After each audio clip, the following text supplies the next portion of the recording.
Okay, so now you have your metal stock identification booklet that we're going to go through today. Um, Again, we are going to talk about the type of metal. The answer that you can put for every single one of these answers is going to be mild steel. We don't have any aluminum, brass, or stainless steel or anything like that. That's a lie. With the exception of um, the cast piece, the piece that was casted is actually aluminum. Okay.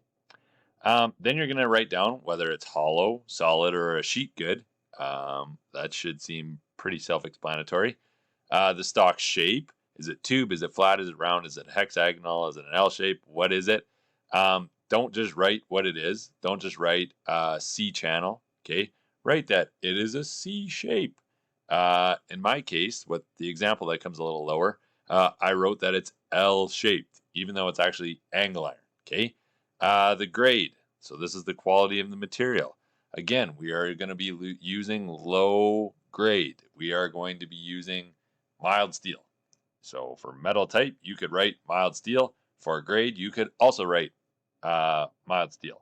The dimensional size is going to be easier if I explain it on the next page that you have. So we'll skip that.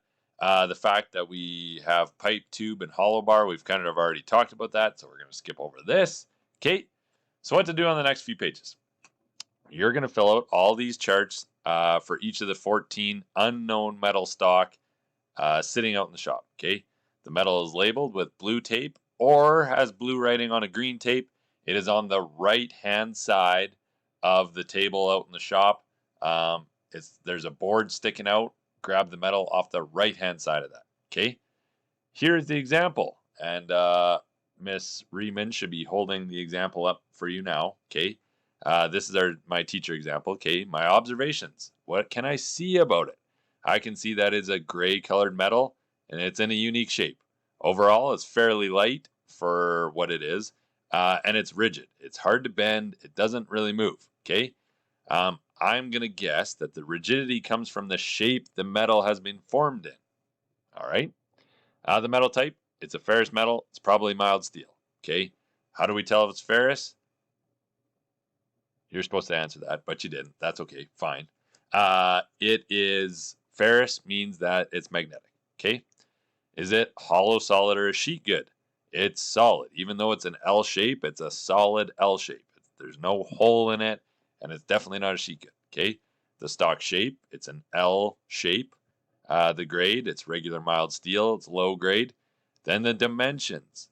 So I'm going to read, or I'll scroll down a little bit in a second and it'll make a little bit more sense. But the height of it is going to be 3 inches. The width is going to be 3 inches. And then I need to tell what the thickness is, which is 3/16 of an inch thick. Okay. And again, this will make a little bit more sense in a second. So in summary, what metal is this and why? This is a piece of angle iron. I know this because of the distinct L shape. I also know this is steel because my magnet stuck to it. That would be a good summary. Okay, here's how we're going to measure the different metal stocks. All right, include all of the dimensions of the stock according to the chart below. So in the case that we just did, angle iron was 3 dimensions. A is the height, so from the bottom to the top, and then B is the width from here to here. And you might be like, Mr. Taylor, that's the same measurement. True. On the piece of metal that we are looking at, it is the same measurement. However, you can buy angle iron where, say, B is 4 inches wide and A is only 3 inches for a different application. Something, for whatever reason, you needed that. Okay? And then C is the thickness. So how thick the metal is. I don't know. My arrow is just getting in the way, but you can see the little arrows on the C. Okay? Cast iron. You do not have to measure because it gets cast in all kinds of weird shapes. The one that you're going to look at is actually cast aluminum, and it is actually a little table for the grinder outside. But it was an old grinder that fell apart. Okay? C channel. Again, we care about how tall the sides are, how wide it is. This width is also referred to as webbing. And then we care about how thick it is. Round bar, outside diameter. Rectangle tube, A, B, C, and then the thickness, right? Square tube, A, B. This, you could argue, Mr. Taylor, this is stupid. If B was longer than A, it becomes a rectangular tube. You're right. Whatever. Just write them both. A, B, C. Okay. Tubing we already talked about. Tubing, we want the outside diameter, and then we care about the thickness of it. Pipe, we want the inside diameter, and then you can also measure the thickness. Okay. Flat bar, how wide it is, and then how tall it is.